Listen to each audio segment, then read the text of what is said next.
Hello guys, welcome back to our channel. Let's do something new. In the video, Google helpful tips and tricks oda 5th video guys. In the video la vandu nammaloda Google search screen vandu nama colorful rangoli potu kondada porom guys.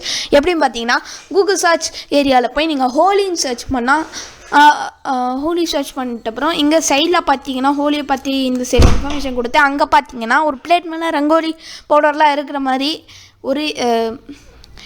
ஒரு image இருக்கும். அதை நீங்கள் click பண்ணிட்ட அப்புறம் நீங்கள் எங்கே click பண்ணாலும் guys கர்சரை வச்சு கிளிக் பண்ணால் அங்கே ஃபுல்லாக ரங்கோலி இதாகிடும் கைஸ். இங்கே ரங்கோலி இங்கே வேணால் நீங்கள் பூசலாம். அங்கே பாருங்கள், நீங்கள் பாட்டுக்கு உங்கள் சர்ச் ஏரியாவில் போய் நீங்கள் தூக்கி போட்டுனே இருக்கலாம். இந்த வீடியோ உங்களுக்கு பிடிச்சிருந்தா லைக் பண்ணுங்கள், ஷேர் பண்ணுங்கள், மறக்காம சேனலில் சப்ஸ்கிரைப் பண்ணுங்கள். See you in the next video.